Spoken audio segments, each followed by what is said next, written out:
Tuan yang dirahmati Allah sekalian,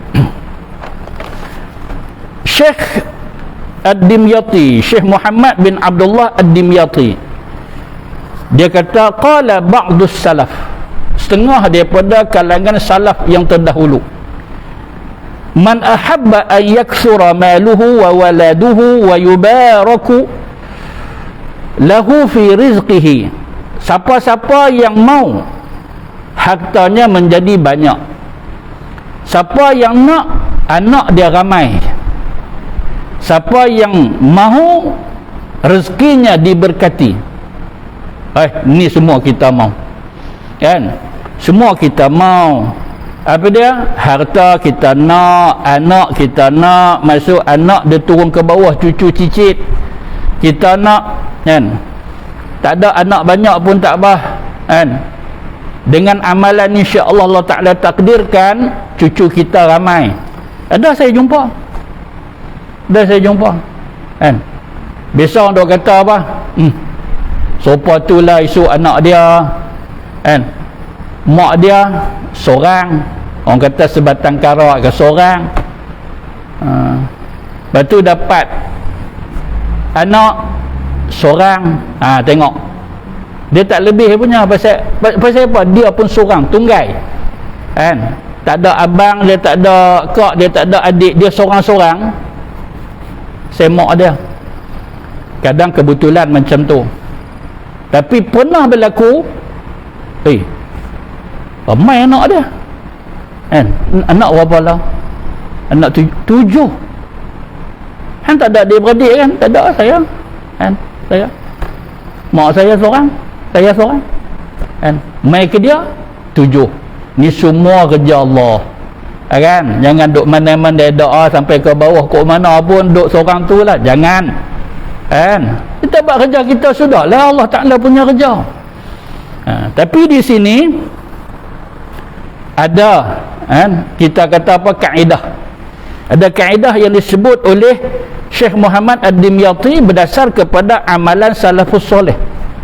Siapa yang nak harta dia banyak, salahkah harta kalau minta harta banyak?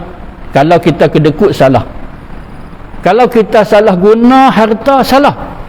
Duk ada apa yang salah guna. Tapi kalau banyak kerana kita tolong orang, ya Allah, bagilah kepada aku harta banyak, ya Allah, bagi aku kaya, ya Allah. Allah saksi apa yang telah berlaku pada diri dia, sampai ke saat dia angkat tangan berdoa macam tu, insya-Allah Allah Ta'ala akan kabulkan doa dia. Orang baik, dia orang yang tidak salah guna harta dia. Ada cerita zaman dulu macam tu, dia bangun tengah malam waktu tahajud, dia angkat tangan, dia berdoa, ya Allah, bagilah harta banyak, ya Allah. Kalau harta sikit macam mana nak tolong orang? Tapi dia memang jenis orang yang suka tolong orang, kan? Pagi-pagi lagi dia berdiri dekat pintu rumah dia, dia panggil, siapa nak duit, siapa nak, saya akan bagi. Berapa banyak? Dia menega. Berapa banyak dia bawa keluar, barang-barang menega semua habis, untung besar. Lepas tu sebelum dia nak balik, dia panggil siapa-siapa yang susah, siapa yang miskin, fakir, siapa yang berhutang, mai sini, aku tolong bayar. Kalau kaya jenis macam tu tak apa, tak cukup di kampung dia, kampung sebelah tak cukup, negeri dia, negeri sebelah tak cukup, negara dia, negara sebelah, pergi cari orang, dia bagi bantuan. Macam ni tak apa, akan minta kaya. Ni kaya nak diri dia saja, orang main tak ada rumah lain, kan? Kan? Tak boleh lah macam tu. Allah Ta'ala bagi pas kita kedekut. Baik, harta yang banyak, anak yang ramai, rezeki yang diberkati. Rezeki yang berkat ni, dia bukan mesti banyak yang dia ada. Kadang-kadang tak banyak pun, tak banyak, gaji berapa, tapi dia boleh hidup dengan tenang, dengan senang, boleh senyum, boleh mesra dengan anak-anak dia. Tengok-tengok kadang-kadang keluar satu keluarga, padahal kita tahu gaji tak sampai 1,000. Macam mana ni? Jangan buat main kan. Kalau yang tidak berkat ni 10,000 pun kata tak cukup kan. Hang gaji berapa sebulan? 10. Dahsyat 10. Aku kalau 10 lompat. Dapat 10,000 hang nak lompat. Banyak 10,000. Dia kata tak cukup. 10,000 tak cukup macam mana kan? Ada yang macam tu, ada kan. Kadang-kadang gaji banyak ni habis dah, tengah bulan tu habis dah. Dapat 1 hari bulan, 15 hari bulan habis dah. Duk cari siapa lah dia nak berhutang. Macam mana tu? Nanti dapat lah nak bayar hutang lah tu. Tapi setengah yang berkat ini, inilah kata berkat. Macam mana kita tak tahu? Mungkin dia makan sikit, dia tak beli banyak. Makan sikit, dia kenyang, tak gaduh nak makan pula. Yang kata berkat begitu kan. Bila Allah Ta'ala sayang kepada seorang hamba tu, insya-Allah janganlah bimbang dengan rezeki, jangan bimbang. Ada saja kan, orang ni mai bagi, orang ni mai bagi. Assalamualaikum, ni ada lagi sikit lagi daging korban. Allah, dia ingat tak ada lah kan, senyap dah lah daging korban tu, rupa masih ada lagi. Assalamualaikum. Kita kalau nak bagi jangan duk tanya kan, mau tak mau jangan. Yang tu tak kena tu, di segi adab tu tak ada adab. Assalamualaikum. Wassalam. Mau tak daging korban? Nak bagi-bagilah kan. Mau tak daging. Tapi kalau kata mungkin dia tak makan, kita tanyalah kan, ni saya nak bagi, ni daging kambing kan, makan ke tak makan, saja tanyalah. Pasal apa? Sungguh saya ada orang tak makan, ada orang tak makan kan. Ni saya nak bagi, ni daging lembu. Tapi kalau dia senyap, tak apa, dia terima lah tu. Jangan tanya mau ke tak mau. Dia nak jawab apa, segan lah dia nak jawab. Baik tuan-tuan yang dirahmati Allah sekalian, maka ketiga ini, apa dia kunci dia? Falyaqul astaghfirullah innahu kana ghaffara fil yaumi 70 marrah. Maka hendaklah dia sebut astaghfirullah innahu kana ghaffara 70 kali tiap hari. Tiap-tiap hari berapa kali? 70 kali. Ini amalan salafus soleh terdahulu kan. Dulu pernah berlaku, ada beberapa orang jumpa Imam Hasan Basri, Imam Hasan Al-Basri. Mai satu orang dia kata, wahai Imam, saya ni harta tak ada, duit susah, soalnya malulah, segan duk pergi jumpa orang, duk minta duit, berhutang, bila saya nak bayar, saya duit tak ada. Hasan Basri suruh dia balik istighfar banyak-banyak. Kemudian peristiwa yang lain pula, satu orang dia kata, wahai Imam, saya kahwin lama dah, tapi sampai lah ni tak dapat anak. Tak dapat anak. Ikhtiar dah, doa, apa orang kata, saya pun buat, tapi beginilah, tak dapat anak ni. Maka Hasan Basri kata, baliklah kamu istighfar banyak-banyak kan. Mai orang lain pula dia kata, duit tu ada tapi cepat habis kan. Kadang susah nak dapat duit, rezeki payah kan. Susahlah kadang urusan ni, kadang tak mudah saya nak selesai. Balik istighfar banyak-banyak. Lepas tu adalah anak murid tanya, wahai Imam, 3 persoalan ni sama jawapan.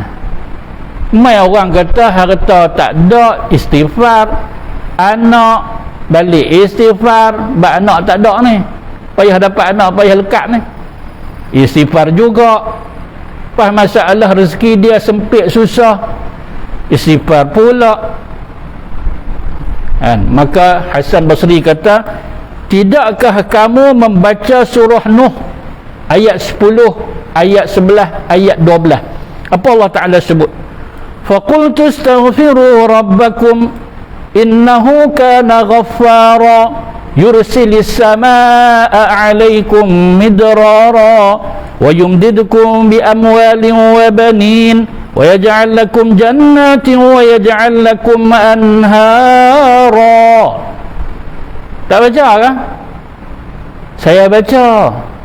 Allahu Akbar. Allahu Akbar. Rupa kat sini jawapan dia. Kan? Allah Ta'ala suruh istighfarlah kepada Tuhan kamu. Istighfar. Sesungguhnya Allah Ta'ala itu Maha Pengampun. Innahu kana ghaffara. Kan?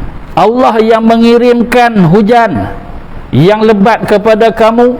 Allah Ta'ala akan memperbanyakkan harta dan anak pinak. Dan Allah Ta'ala jadikan kepada kamu kebun-kebun dan menjadikan beberapa sungai-sungai. Maksudnya rezeki melimpah ruah. Ini dalil dia kalau 3 benda tu kita mau dengan istighfar. Maka kerana itu salafus soleh ini disebut zikir itu diambil daripada ayat Quran. Allah kata apa? Istaghfiru rabbakum innahu kana ghaffara.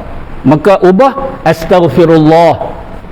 Kan? Rabbakum tu Allah. Jadi ubah kat situ astaghfirullah innahu kana ghaffara. Ada ayat tu innahu kana ghaffara. Ayat 10 surah Nuh. Kan? Tapi ayat Quran hanya habaq begitu sahaja.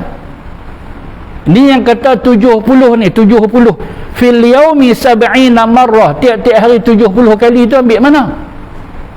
Maka berdasar kepada istighfar Nabi, iaitu 70 kali pada setiap hari. Kita tengok di sini hadis Imam Bukhari 6307 daripada Sayyidina Abu Hurairah radhiyallahu anhu, sabda Nabi, wallahi inni la astaghfirullah wa atubu ilaih fil yaumi aktsara min 70 marrah. Demi Allah, sungguhnya aku beristighfar kepada Allah Ta'ala dan aku bertaubat kepada Allah Ta'ala pada setiap hari lebih daripada 70 kali. Kemudian ada satu lagi riwayat daripada Sayyidina Anas dalam Sunan Al-Kubra Imam Nasa'i 10193. Ni semua hadis ni sahih. Apa Nabi kata? Inni la astaghfirullah fil yaumi 70 marrah. Sesungguhnya aku istighfar kepada Allah Ta'ala pada setiap hari 70 marrah, 70 kali. Jadi kerana itu ulama dulu salafus soleh dia ambil satu zikir ni dia ulang sampai 70 kali setiap hari. Astaghfirullah innahu kana ghaffara. Ulang sekali, 2 kali, 3 kali.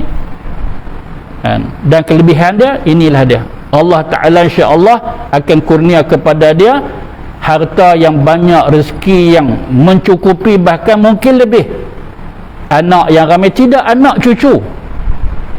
Macam kita sebut tadi tu. Pasal apa? Pasal dia darah daging kita, dia turun ke bawah. Dan insya-Allah kita akan dapat limpahan rezeki yang penuh, diberkati. Allah Ta'ala akan berkatkan rezeki kita, walaupun tak banyak mana, tapi memadai sampai kita pun tak terfikir. Duk rasa duit dah habis dah, duk rasa macam tu pasal duk guna, masuk tak banyak, tapi duk guna, duk tengok ada lagi baki. Ini kerja Allah Ta'ala, jangan duk fikir yang tu. Sama ada daripada simpanan kita yang kita tak sedar selit kat mana, ataupun daripada mana-mana hamba Allah. Mana-mana hamba Allah Ta'ala tiba-tiba tik kita tengok mesej, Assalamualaikum Ustaz, dah bank in, dia hantar slip tu, tengok, tak apa, nak buat macam mana? Dia kenal kita pun tak tahu macam mana dia ambil nombor kita. Mana nak beritahu kok dulu pernah kita iklan, dia simpan nombor akaun tu, itu semua rezeki daripada Allah.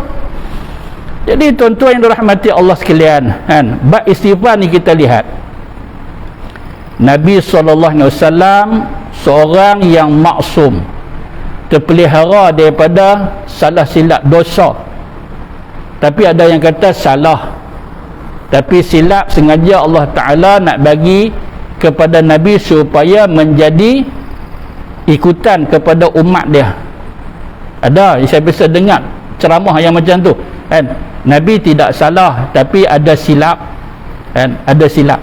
Silap Nabi kenapa? Kerana nak asuh umat dia. Contoh macam Nabi silap semayang 4, Nabi buat 2, silap kan. Macam mana nak selesai? Maka Nabi tambah 2 lagi sujud sahwi.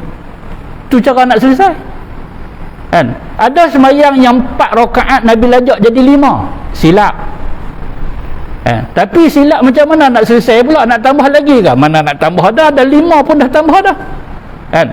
Maka terus Nabi sujud sahwi. Kalau jenis yang dah lebih tak ada tambah, tapi kalau yang kurang tambah 2 buat sujud sahwi kan. Jadi sebab itu kan, pernah kita dengar ceramah daripada guru kita, dia kata apa? Salah tidak berlaku kepada Nabi sebab dia maksum. Silap boleh berlaku sebab Nabi ini sebagai qudwah kepada umat dia. Silap Nabi sebab tak layan si buta yang mai nak jumpa Nabi kan. Nabi punya duk layan ada 6, dalam sirah kata ada 6 pemuka Quraisy yang mai nak dialog, mai nak bersua muka dengan Nabi kan. Jadi Nabi ni rasa seronok depa pakat main ni ketua-ketua. Kalau ketua-ketua ni boleh sedap masuk Islam, hoi, lagi ramai lah masa tu perlu kepada sokongan yang banyak. Mula-mula dakwah Nabi dulu kan.